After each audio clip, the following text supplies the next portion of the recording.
Hello again, welcome back everyone. LiquorHound here with you. Thank you for joining me once again for another spirit review video. And today we're going to be taking a look at a Scotch Malt Whiskey Society bottling of a 19-year-old Benrinnes.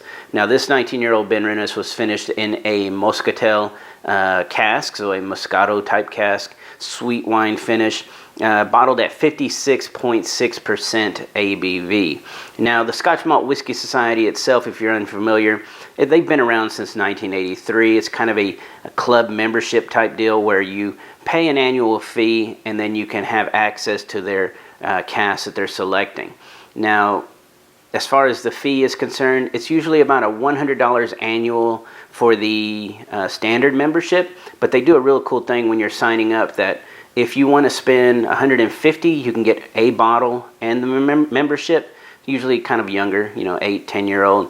And then for $175, they have a little up step in quality with your membership, a bottle there. And they even have a $200 one where they have a really nice bottle and your membership. The one that I actually thought was the most intriguing actually is a trial or a sample kit that they do, which is 3 100 milliliter samples of 3 different casks with your membership for $175. As far as the actual society itself and me, I've been doing this a long time, and I've actually been sampling and buying bottles of theirs for a couple decades now. I've always been impressed with everything they release. I always find them to be above average. I'll say this, there's a Colila. It was an old, like a 33-year-old Colila they did one time that was just stunning. It's way up there as far as like one of my favorites. But, I've always had above average luck with them. They are going to be off profile sometimes. So if you're expecting, a Longmorn to taste like all the Longmorns that you've had, not usually. Sometimes they're, kind of cool in that way of having a different distillery character. But that's kind of what the focus is here, because if you notice on the front label, they will never put the distillery name. And that's because they say they kind of want you to focus on the flavors, not so much the distillery or the recognition or the hype around that distillery. All right. So when you look at the label up here, let's see, where's it at? Yeah, up here. It'll have in this case, it says 36.168. So 36 being the distillery code, which 36 is Benrinnes. 168 meaning it's the 168 casks that the society has selected from that distillery. Now, if you're unfamiliar with the codes, which most people are, all you have to do is Google SMWS Codes, and there'll be several pages or links to people that have all the codes. And so you can just match up the number to the distillery, and then you know what you're looking at. The other thing to note on them is, the names. They always give them kind of funny names. This one's Fruity, Earthy, and Exciting. And they'll give you some tasting notes, but usually their names are a little, playful, but they're actually pretty spot on a lot of times. So let's see if this one is Fruity, Earthy, and Exciting right now. On the nose. Oh, golly. This is fruity, malty, and honeyed. It's a malt bomb. This one is really nice. But the crazy thing is even though it's as heavy as it is with the malt character and the honey beeswax, there's a real heavy load of jammy fruits. And by that I mean plums, raspberries, bean, cherries, really ripe as well. Nothing artificial. The spice characteristic on the nose reminds me of it reminds me of the old Fino cask of the what's it called? Kavalan. The Kavalan Solist Fino cask. And even some of the Balvenie Ton 1401s, they had a real exotic spice note. It kind of always, it's almost too hard to pick out individual spices. It just kind of reminds me of being in a spice market. But in this one, if I was trying to narrow down those spices, I would say there is definitely cinnamon and clove. There is a little bit of cardamom, maybe a little bit of like a ginger and tamarind. It's really, really nice.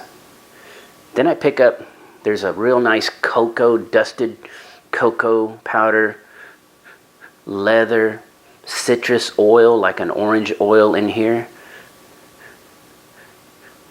Fantastic. All right, let's go ahead and give it a taste. Fruity, earthy, and exciting. Huh, okay.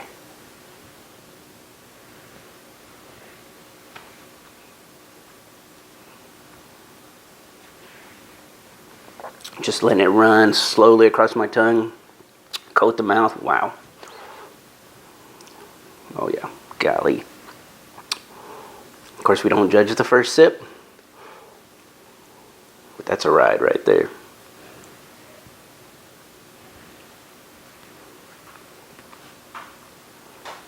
So medium high viscosity.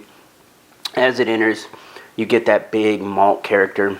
That little beeswax underneath there is with it. Right away you start noticing those jammy fruits that we talked about, those plums, raspberries, those Bing cherries. Those are in there, but on the profile they actually feel, on the flavor profile, they actually feel a little more like brandied cherries to me. Then you start noticing this really nice swell of the spices coming up. To me, it is exactly like we talked about on the nose, which was a spice market element, because all those little spices that I kind of talked about there with the tamarind, the ginger, cinnamon, clove, cardamom, that's all in here as well, rising together. It adds a really nice warmth right down the mid-palate, and then it starts to transition and it totally rolls over into a whole, it almost feels like a new whiskey on the back end, because then you start picking up this really big leather turn. You start picking up this tobacco, cocoa. You start picking up that on the back end. Yeah, and then you start picking up that little bit of orange oil underneath. This rich oak as well.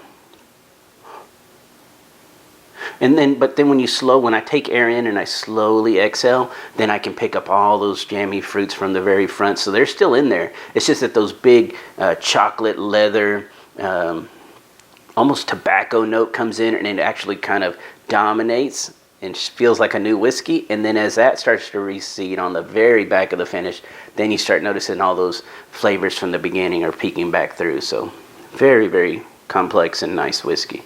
I'm gonna give it one more go.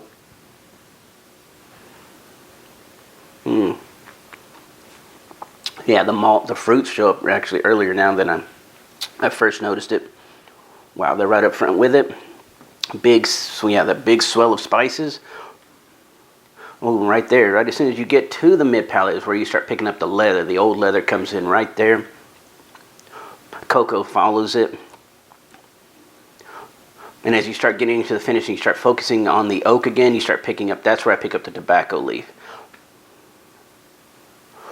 There's almost a little bit of coffee, roasted coffee bean as well on the back end.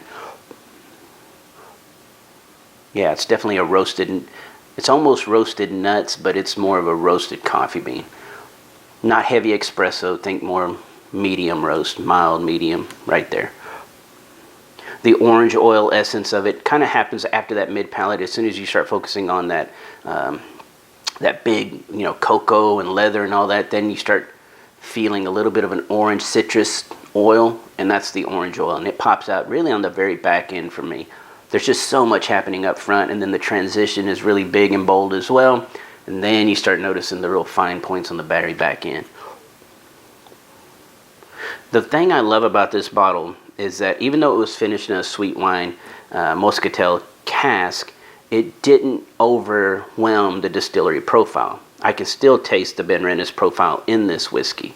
Just to verify that, I actually have a Premier Malts Benrinnes, I think it's an 18-year, back from like 07, 05. It's a ways back, but I went ahead and tasted that one because that's just ex-Bourbon, and they're very similar, except that this one has a lot more of those fruit characteristics, and to me the jamminess of this one just outshines even that one. So anyway, I hope you enjoyed this video review. Thank y'all for watching. Of course, if you feel like you want to be a part of this society, hey, just go on over to the Scotch Malt Whiskey Society's website. You can sign up there, and don't forget about those different membership levels, because I think it's personally pretty cool to go ahead and grab a bottle while you're doing it. But thank y'all for watching. Keep leaving all those great comments. And of course, if you like content like this, join me over at my Patreon channel at patreon.com/LiquorHound, where I'm doing a video review every week. So thank y'all, and cheers.